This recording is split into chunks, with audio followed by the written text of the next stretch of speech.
کیسے تولا جائے گا؟ وہ کہتا ہے بندہ کہ میں اس آیت کو بالکل نہیں مانتا، نعوذ باللہ من ذالک، وَنَضَعُ الْمَوَازِينَ الْقِسْطَ لِيَوْمِ الْقِیامَہ، اور میں سیدنا ابو ہریرہ رضی اللہ تعالیٰ عنہ سے روایت کرتا اس حدیث کو بھی نہیں مانتا، کلمتان حبیبتان الی الرحمن خفیفتان علی اللسان ثقیلتان فی المیزان سبحان اللہ وبحمدہ سبحان اللہ العظیم، کہتا میں اس کو نہیں مانتا، نعوذ باللہ من ذالک۔ کیسے سمجھائیں گے؟ قرآن و حدیث تو آپ پڑھ رہے ہیں، اس کو سمجھانے کی کوشش کریں گے اس آیت سے اور اس حدیث سے، اور فرض کیجئے کہ وہ کافر بندہ ہے، وہ اس کو نہیں مان رہا ہے، تو کیسے سمجھائیں گے؟ اس کے لیے میں ایک جملہ آپ کو یہ دیتا ہوں، یہ جملہ بہت کام کا ہے۔ کوئی آدمی معراج کا انکار کرتا ہے، کیسے سمجھائیں گے اس کو؟ آپ قرآن کی آیت پیش کریں گے، کہے گا میں مانتا ہی نہیں، ہے نا؟ تو آپ کو آج کے دور کے فتنوں کا مقابلہ کرنے کے لیے بھی ذہنی طور پہ تیار رہنا چاہیے۔ اور آسان سا جملہ یہ ہے، جسے معراج کا مسئلہ آیا، قرآن نے اس کا آغاز کیا ہے سبحانہ سے، خلاصہ اس کا یہ ہے کہ یہ مت دیکھو جانے والا کون ہے، یہ دیکھو بلانے والا کون ہے، مسئلہ حل ہو جائے گا۔ یہ مت دیکھو کہ ترازو میں ہم اور آپ اس کو تولیں گے، ابھی ترازو مت دیکھو، یہ دیکھو کہ ان ترازوؤں کو قائم کر کے وزن کرنے والا کون ہے۔ اگر کوئی انسان ہے تو ہم تمہارے ساتھ میں ہیں، لیکن اگر ترازو قائم کر کے وزن کرنے والا اللہ ہے تو پھر سارے مسئلے اپنے آپ یوں ختم ہو جائیں گے کہ ہم ترازو پر اور وزن پر بات بعد میں کریں گے۔ پہلے یہ بتائیے کہ جو آپ کی دو آنکھیں دیکھ رہی ہیں، یہ بنی کہاں ہے؟ ان کی مینوفیکچرنگ کہاں ہوئی ہے؟ یہ دکان، ان کے پردے، ان میں قوت سماعت کی کہاں تیار ہوئے ہیں؟ یہ پہلو میں دھڑکتا ہوا دل کہاں بنایا گیا، کس مٹیریل سے بنایا گیا؟ یہ سوچنے والا دماغ کہاں تیار ہوا؟ یہ ناخن کا پورا رولا کہاں فٹ کر دیا گیا؟ یہ پتھر کے دانت کہاں بدیت کر دیے گئے؟ پیک رحم میں، بند رحم میں۔ اللہ کا قانون یہ ہے کہ وہ پیکنگ پہلے کر دیتے ہیں، ساری مینوفیکچرنگ بعد میں کرتے ہیں، اور انسانوں کی مجبوری یہ ہے کہ وہ مینوفیکچرنگ پہلے کرتے ہیں، پیکنگ بعد میں کرتے ہیں۔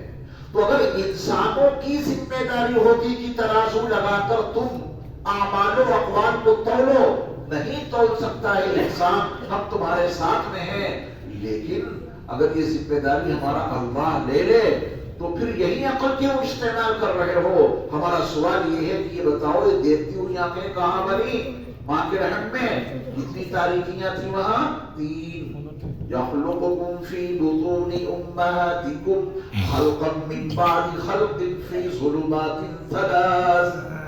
3 تاریکیوں میں دیکھنے والی آنکھیں جس نے بنا دی ہو، بند رحم میں مٹیریل کی سپلائی کے بغیر ہڈیوں کا فولڈر ڈھانچہ تیار کر کے اس پہ گوشت چڑھا کر کے یہاں بالوں کا بیج رکھ دیا، یا داڑھی کے ساتھ میں پیدا ہوئے تھے، اندر بال کو کیا تھا؟ بیج۔ تو ہماری اور آپ کی نکل آئی۔ عورتوں کے لیے بیج ہمارے اللہ نہیں رکھتے ہیں، وہاں کچھ نہیں اگتا ہے۔ یہ دانت لے کے پیدا ہوئے تھے، یہ اندر بیج تھا، اس کا بیج تھا، دانت بعد میں نکلتے ہیں۔ جہاں عقل حیران ہے تمہارے وجود میں، اور عقل کی حیرانی کے ساتھ میرے رب نے جب تجھے بنا دیا تو اس رب کی اس قوت کو، طاقت کو کیوں نہیں مان لیتا کہ وہ اقوال کو بھی تول دے گا، اعمال کو بھی تول دے گا؟ یہ آسان سی دلیل دی ہے میں نے، اس کو کہیں مت لے جاؤ، اس کے وجود پر لے آؤ۔ فَلْيَنْظُرِ الْإِنسَانُ مِمَّ خُلِقَ۔ ہر انسان کو اس بات پہ غور کرنا چاہیے کہ وہ کس چیز سے پیدا کیا گیا۔ مٹیریل پہ جب غور کریں گے تو مٹیریل کچھ بھی نہیں۔ اللہ ہم سب کی حفاظت فرمائے۔ اگر کسی کو بائی پاس کی ضرورت پیش آ جائے، سرجری کی، تو رگیں نسیں خراب ہو گئی ہیں دل کی، وہ ایک رگ کہیں مل سکتی ہے؟ وہ ایک نس کسی مول سے لا سکتے ہیں؟ ہمارے رب کا انتظام دیکھو کہ ہر انسان کی پنڈلی میں وہ زائد نس رکھ دی ہے، کوئی کام نہیں اس کا، اس لیے رکھ دی کہ اگر کبھی بائی پاس سرجری کی ضرورت پیش آ جائے تو سرجن کو یہ نس کائنات میں کہیں نہیں ملے گی، یہ زائد نس رکھی ہے، یہاں سے نکالو اور یہاں لگا دو۔ اتنا اس نے انتظام کیا ہے، تم اس کے بارے میں شک میں پڑ گئے کہ وہ اعمال کو کیسے تولے گا اور اقوال کو کیسے تولے گا۔ نمبر 2، اب آج کے دور میں اقوال کا وزن ہونے لگا ہے۔ آپ کو یقین نہ آئے، میں مائک سے بول رہا ہوں، ایمپلیفائر اندر رکھا ہوگا، وہاں جائیے آپ کیسے، تو سوئی بہت ہی برائنا ملے گی، آپ کیسے ہیں، وہ اٹھ کے آواز آ جائے گی، سوئی آپ کو وہاں آواز نہیں جا رہی ہے جہاں پہ وہ ایمپلیفائر رکھا، پیک کر دیجئے، اس سوئی کو دیکھ کر کے آپ بتا دیں گے اس وقت آواز کے وزن کا لیول کیا ہے۔ انسان نے اگر یہ کچھ کر لیا ہے تو میرے رب کا نیک بھر تو کہیں بہت بڑا ہے، ٹھیک ہے نا؟ تو ہم اور آپ الحمدللہ صاحب ایمان ہیں، قرآن اور یہ حدیث کی دلیل ہمارے اور آپ کے لیے بہت کافی ہے، لیکن اگر کوئی غیر ایمان والا یہاں پہ آتا ہے اس موضوع پر، اسے سمجھا کے چھوڑنا ہے انشاءاللہ، اسے پوری مضبوط دعوت دینی ہے۔ اور اسلام کی خاصیت یہ ہے کہ اسلام اپنی کوئی بات زبردستی نہیں منواتا، اپنی ہر بات کے پیچھے دلائل اور شواہد کا انبار لگا دیتا ہے، ماننا پڑے گا، انکار کی کوئی گنجائش نہیں۔ اچھا ذرا اہم فون ہے،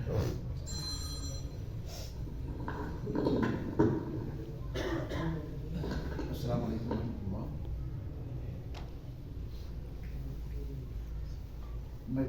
اتنا آپ بیان کر دیجیے، کرنے کی ضرورت نہیں ہوگی، ہمارے سمجھ رہے ہیں ماشاءاللہ۔ دیکھیے میں نے بھی کوشش کی ہے کہ بہت شائستہ الفاظ میں، شستہ الفاظ میں، واضح اسلوب بیان میں میں آپ سے گفتگو کروں، تو چلیے میں اب اس کو انشاءاللہ واضح کر رہا ہوں۔ امام بخاری رحمۃ اللہ علیہ نے جو باب قائم کیا ہے اس میں اللہ تعالیٰ کا فرمان ذکر کیا ہے، وَنَضَعُ الْمَوَازِينَ الْقِسْطَ لِيَوْمِ الْقِيَامَةِ، قیامت کے دن ہم ٹھیک ٹھیک تولنے والی ترازو کو قائم کریں گے۔ وہ ترازو کون بنائیں گے؟ اللہ، وہی قائم کریں گے۔ اب مجھے یہ بتائیے کہ یہاں پہ اگر میں ترازو رکھوں، ترازو میزان، اور ایک طرف 1 کلو چلتا ہے، ادھر 1 کلو ہم نے لوہے کا پاٹ رکھ دیا اور ادھر 1 کلو مچھلی رکھ دی، مچھلیاں زیادہ چلتی ہیں، تو پھر جب بیلنس ہو جائے گا تو آپ کہیں گے ہاں یہ 1 کلو ترازو میں صحیح مچھلی تل گئی۔ میں آپ کو کچھ اور سمجھانا چاہتا ہوں، یہ آیت ابھی آپ کی سمجھ میں ایسی آئے گی انشاءاللہ کہ دل کی گہرائیوں میں اتر جائے گی۔ تو یہ وزن ترازو نے کیا ہے نا، یہ وزن کس نے کیا ہے کلو مچھلی کا؟ بولیے ترازو نے کیا ہے۔ اچھا، وہ ترازو کس کمپنی نے بنایا؟ کسی بھی کمپنی نے بنایا ہو۔ وہ 1 کلو کا پاٹ بھی کسی کمپنی نے بنایا ہے، اس سے آپ نے وزن کیا ہے۔ اب توجہ دینا، یہ 1 کلو مچھلی کا وزن ترازو سے ہو رہا ہے، یہ ترازو زمین کے نیچے ہے یا یہ والا ترازو ہے جس سے تول رہے ہیں آپ؟ کہاں ہے ترازو؟ نیچے ہے۔ یہ ترازو جو ہمیں نظر آ رہا ہے، اگر زمین کی قوت کشش نہ ہو، زمین کی جو کھینچنے کی قوت ہے اگر وہ نہ ہو تو یہ ترازو کچھ کام کرے گا؟ آپ اس کو چاند پہ لے جائیے، اگر آپ 100 کلو کے ہیں نا، 10 کلو کے لے جائیں گے آپ کو، کیونکہ وہاں کشش کم ہے۔ تو ترازو میرے اللہ نے زمین کے اندر رکھی ہے، ہم اور آپ جو سیدھے بیٹھے ہیں صرف اس وجہ سے کہ زمین کی قوت کششے نے کھینچ رکھا ہے، ورنہ فٹ بال کی طرح لڑکے اٹھتے ہم اور آپ اگر زمین کی قوت کشش نہ ہوتی۔ تو اصل ترازو کہاں ہے؟ زمین کے اندر ہے، وہ اس کو کھینچتی ہے۔ آپ نے 1 کلو ادھر رکھا تو زمین نے اسے کھینچ لیا اپنی طرف۔ تو کمپنی کا ترازو کام کر رہا ہے یا میرے اللہ کی بنائی ہوئی قوت کشش کام کر رہی ہے؟ اس پردے کو کھینچ لیا نا زمین نے۔ اب آپ نے ادھر مچھلی رکھنی شروع کی تو مچھلی کو بھی زمین نے کھینچنا شروع کر دیا۔ زمین کی کشش نے، زمین کے کھینچاؤ نے دونوں پردوں کو جب برابر کر دیا، تب آپ نے کہا کہ 1 کلو مچھلی ہے۔ جس اللہ نے اتنا بڑا ترازو زمین کے ہر خطے میں رکھ دیا ہو، وہ ہمارے اور آپ کے اعمال کو توڑنے کے لیے میدان محشر میں ترازو نہیں رکھ سکتا؟ اچھا آپ جائیے یہاں سے متصل برما ہے تھائی لینڈ چلے جائیے، آپ وہاں سے 1 کلو سونا لائیے، تھائی لینڈ کی زمین میں جو قوت کشش ہے 1 کلو کی، میرے رب نے وہی قوت کشش آپ کے بنگلہ دیش میں رکھی ہے، ٹھیک نبی تلی اتنی ہی قوت کشش ہمارے ہندوستان میں ہے، پاکستان میں ہے، دبئی میں ہے، یوکے میں جہاں بھی آپ جائیں نبی تلی کشش ہے۔ اگر وہ کہیں کم اور کہیں زیادہ کر دیتے تو کیا حال ہوتا؟ تھائی لینڈ سے 1 کلو سونا لاتے، وہاں قوت کشش زیادہ تھی، پتا چلا کہ 100 گرام 1 کلو بن گیا، اور بنگلہ دیش کی قوت کشش کم ہے، یہاں لا کے توڑا تو سب نظام ہی خراب ہو گیا، وہاں سے زیادہ لائے کم لائے، یہاں زیادہ بن گیا، یہاں زیادہ لیا وہاں کم بن گیا، سارا نظام خراب ہو جاتا۔ میرے رب نے زمین نے جو قوت کشش رکھی ہے، وَوَضَعَ الْمِيزَانَ، اللہ نے جو قوت کشش رکھی ہے، اصل ترازو وہ ہے۔ یہ ترازو تو دیکھنے کے ہیں، جو الیکٹرانک ترازو ہوتا ہے اس میں تو ایک ہی پیس ہوتا ہے، آپ نے اس کے اوپر رکھا تو نمبر آتے ہیں 10 20 25 30، جو نمبر آ رہے ہیں یہ اس ترازو کا کمال نہیں ہے، میرے رب کے اس ترازو کا کمال ہے جو زمین کے اندر ہے۔ آپ نے اس کے اوپر 10 کلو کی مچھلی رکھ دی، زمین نے اسے کھینچ لیا، یہ ترازو صرف نمبر دکھا رہا ہے، اس ترازو کی کیا مجال جو کچھ وزن کر سکے؟ اصل وزن تو اس کشش کی بنیاد پر ہوتا ہے جو میرے رب نے زمین میں رکھی ہے، جس نے اتنی بڑی دھرتی پر قوت کشش کا یہ نظام ترازو کا قائم کر دیا ہے، وہی اللہ کل ہمارے اقوال اور ہمارے اعمال کو توڑنے کے لیے ترازو قائم کر دے گا، اس کے لیے کوئی مشکل نہیں۔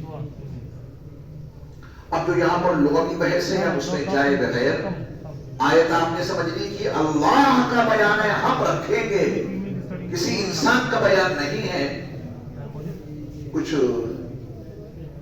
اچھا امام بخاری اگر رحمہ نے وعدے کر دیا ہے کہ بنو آدم یعنی انسانوں کے اعمال ان کے اقوال کو تولا جائے گا، پھر جو لغوی بحث ہے اس کو کیے بغیر ہم سیدنا ابو ہریرہ رضی اللہ تعالی عنہ سے مروی اس روایت کو پڑھے دیتے ہیں اور پھر اس کا ترجمہ کر دیں گے انشاءاللہ العزیز۔ البتہ اتنا ضرور بتاؤں گا میں کہ میری ذمہ داری ہے، آپ نے مجھے بلایا ہے کہ ان 2 کلموں میں اتنا وزن ہے کیوں، یہ جاننا بہت ضروری ہے۔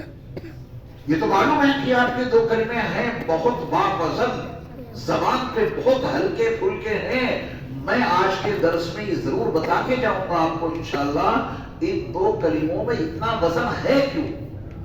ہر عمل کا وزن الگ ہوتا ہے، ہر بات کا وزن الگ ہوتا ہے۔ آپ ذرا ہلکے پھلکے انداز میں کسی سے کچھ کہہ کے دیکھیے اور پھر اسی میں سختی پیدا کر دیجئے، دونوں باتوں کی تاثیر الگ الگ ہے نا۔ تو اقوال میں وزن قول کے لحاظ سے بڑھتا ہے، جیسی بات ویسا وزن ہے نا۔ الفاظ میں بڑا وزن ہوتا ہے، یہ میں ثابت کروں گا، لیکن پہلے آپ سیدنا ابو ہریرہ رضی اللہ تعالی عنہ سے مروی حدیث دیکھیں۔ یہ جو بیچ کی علمی بحثیں ہیں میں ان کو موقوف کیے دیتا ہوں، پھر کبھی ایک تو بیٹے کا ذہن پہ تھوڑا احساس ہے، تقاضا ہے کہ کب وہ بیدار ہو جائیں، اکیلے دیکھ کے شاید وہ پریشان ہو، انشاءاللہ سیدنا ابو ہریرہ رضی اللہ تعالی عنہ یہ اس حدیث کے راوی کم آپ کو معلوم ہے، مکثرین میں سب سے اول نمبر پہ ہیں ابو ہریرہ، تھے بہت بھلکڑ، جس کی آنکھ کی بیماری تھی، کچھ نہیں یاد رہتا تھا۔ 7 ہجری میں ایمان لائے، 3 سال میرے مصطفیٰ کے ساتھ رہنے کا موقع ملا، 3 سال میں اتنی حدیثیں، مکثرین صحابہ میں اول مقام۔ یہ ابو ہریرہ کا کوئی کمال نہیں ہے رضی اللہ تعالی عنہ، یہ میرے مصطفیٰ کا کمال ہے، میرے مصطفیٰ کا اعجاز ہے۔ جب سیدنا ابو ہریرہ رضی اللہ تعالی عنہ رسول اللہ صلی اللہ علیہ وسلم کی بارگاہ میں حاضر ہوئے تھے اور عرض کیا تھا کہ یا رسول اللہ صلی اللہ علیہ وسلم، جو سنتا ہوں وہ یاد نہیں رہتا، محفوظ نہیں رہتا۔ آپ علیہ السلام نے فرمایا کہ ابو ہریرہ تمہارے کندھے پر جو چادر ہے اسے بچھاؤ، انہوں نے چادر بچھا دی. میرے مصطفیٰ علیہ السلام ان کے لیے کچھ اپنے رب سے مانگا, جو ہاتھوں پہ آیا وہ چادر پہ ڈال دیا اور ان سے کہا کہ ابو ہریرہ چادر اٹھاؤ اور اپنے سینے سے لگا دو. سیدنا ابو ہریرہ رضی اللہ تعالیٰ عنہ نے وہ چادر اٹھائی اور اپنے سینے سے لگا دی. میرے مصطفیٰ کے ہاتھوں میں عرش سے جو آیا تھا وہ چادر کے حوالے سے سیدنا ابو ہریرہ رضی اللہ تعالیٰ عنہ کے سینے میں منتقل ہو گیا. یہ معجزہ مصطفیٰ ہے صلی اللہ علیہ وسلم کہ اس کے بعد ابو ہریرہ رضی اللہ تعالیٰ عنہ کہتے ہیں کہ جو سنا وہ ہمیشہ کے لیے جاتا ہے. یہ میرے مصطفیٰ کا کمال ہے جو ان کو حاصل ہوا. وہ فرماتے ہیں کہ اللہ کے نبی صلی اللہ علیہ وسلم نے ارشاد فرمایا کلمتان حبیبتان الی الرحمن, دو کلمے ایسے ہیں جو رحمان کو بہت محبوب ہیں, بہت پسند ہیں. اتنے پسند ہیں, اتنے پسند کہ جو شخص ان دو کلموں کو پڑھا کرے وہ ان دو محبوب کلموں کی برکت سے رحمان کا محبوب بندہ بن جائے. اگر میں چاہوں کہ میں اللہ کا محبوب بندہ بن جاؤں, آپ چاہیں کہ آپ اللہ کے محبوب بندوں کی فہرست میں آ جائیں, تو ان دونوں کلموں کو پڑھا کرنا, رحمان کی محبوبیت حاصل ہو جائے گی. رحمان کے محبوب بندوں میں ہم اور آپ شامل ہو جائیں گے, کیونکہ یہ دو کلمے ہمارے رب کو, ہمارے رحمان کو بہت پسند ہیں. کوئی آدمی سوچ سکتا ہے کہ ان کی پسند میں شامل ہونے کے لیے, ان کا محبوب بننے کے لیے بڑی ریاضتیں اور بڑے مجاہدے کرنے پڑیں گے, نہ جانے کیا کیا پڑھنا پڑے گا, نہ جانے کیا کیا کرنا پڑے گا. تو رسول اللہ صلی اللہ علیہ وسلم نے فوراً واضح کر دیا کہ وہ دو کلمے جو رحمان کو بہت پسند ہیں اس زبان پر بہت ہلکے ہوئے, بھاری نہیں ہے. بچہ پڑھنا چاہے بچہ پڑھ لے, جوان پڑھنا چاہے جوان پڑھ لے, بڑے میاں پڑھنا چاہے تو بڑے میاں پڑھ لیں. عربی تو پڑھ ہی لیں گے, عجمی پڑھنا چاہیں تو ان کے لیے کوئی مشکل نہیں. عالم پڑھنا چاہیں وہ تو پڑھ ہی لیں گے, جاہل اور ان پڑھ لوگ پڑھنا چاہیں یہ اتنے ہلکے پھلکے ہیں, ہر انسان کی زبان پہ یہ کلمے جاری ہو جائیں گے. آپ مجھے بنگلہ دیش کی کوئی مشکل ترین زبان میں دو جملے کہلوائیں تو کہنے میں نہ جانے کتنا ٹائم لگ جائے گا, میں نہیں کہہ پاؤں گا. ہمارے ہندوستان میں بہت ساری زبانیں ہیں, جو تیلگو زبان ہے, جو مدراسی زبان ہے, اس کی اتنی مشکل ہے کہ پتہ نہیں کیا کہہ رہے ہیں. آپ کہہ سکتے ہیں, آپ کے لیے مشکل الفاظ ہوں گے, کروڑوں درود و سلام ہو نبی مکرم صلی اللہ علیہ وسلم پر کہ آپ نے ان دو کلموں کے بارے میں واضح کر دیا کہ وہ دونوں کلمے زبان پر بہت ہلکے ہیں. خود قرآن مجید کی کچھ آیات ایسی ہیں, یہ ہے تو پورا قرآن آسان, لیکن پہلی فرصت میں ہر آدمی وہ جملے کہہ نہیں پائے گا. آپ کسی ان پڑھ آدمی سے کہلوائیے کہ تو شاید مشکل ہو جائے اس کے لیے, ہے نا. لیکن یہ دونوں کلمے بہت آسان ہیں, جو پڑھنا چاہے وہ پڑھ لے. زبان پہ آسان ہے, ہلکے پھلکے ہیں. میرے مصطفیٰ علیہ السلام نے فرمایا کہ یہ مت سمجھنا کہ زبان پہ ہلکے ہیں تو کل قیامت کے دن کیا کام آئیں گے. رسول اللہ صلی اللہ علیہ وسلم نے واضح فرما دیا کہ یہ بس زبان پہ میرے رب نے ہلکے پھلکے بنائے ہیں, اور جب کل میدان محشر میں میزان عدل قائم کی جائے گی اور اس میں تمہارے اعمال کو اور اقوال کو توڑا جائے گا تو یہ دو کلمے بہت بھاری ہو جائیں گے ترازو. سبحان اللہ.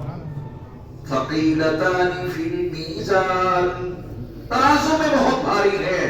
اور میں نے عرض کیا کہ اینڈ ہمارا اور آپ کا کہاں ہوگا, ترازو پہ. اس کی فکر لو, عمل میں وزن بڑھے. اللہ کے ہاں کوانٹیٹی نہیں کوالٹی دیکھی جاتی ہے, یا کوانٹیٹی دیکھی جائے گی.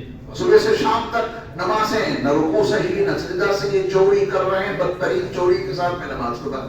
قاعدے سے طریقے سے 2 رکعت پڑھو, 4 رکعت پڑھو. اسلام نے عدد متعین کر دیے ہیں رکعت کے, ہر چیز میں عدد متعین ہے, یہ کام کرو یہ کام کرو, تمہارے اوپر اتنا کام فرض ہے. لیکن کوالٹی ہونی چاہیے. وَمَا أُمِرُوا إِلَّا لِيَعْبُدُوا اللَّهَ مُخْلِصِينَ لَهُ الدِّينَ. اور امام بخاری علیہ الرحمہ نے بھی یہ بات قائم کیا ہے اخلاص نیت کا، وہاں وہی حدیث ذکر کی ہے. تو اللہ تعالیٰ کے ہاں کوالٹی کی اہمیت ہے. عمل میں طاقت اور قوت اور وزن کیسے بڑھے؟ وزن بڑھتا ہے اخلاص کی بنیاد پر. وزن بڑھتا ہے اس عمل کو نبی کی سنت کے مطابق ادا کر کے اس میں اخلاص کا خمیر شامل کر دیا جائے، پھر اس عمل کا وزن بہت بڑھ جاتا ہے، اس قول کا وزن بہت بڑھ جاتا ہے. تو دو کلمے ہیں جو رحمان کو بہت محبوب ہیں، وہ دو کلمے ہیں جو زبان پہ بہت آسان ہیں، اور وہ دو کلمے ترازو میں وزن میں بہت بھاری ہو جائیں گے. وہ کون سے کلمے ہیں؟ سبحان اللہ و بحمدہ.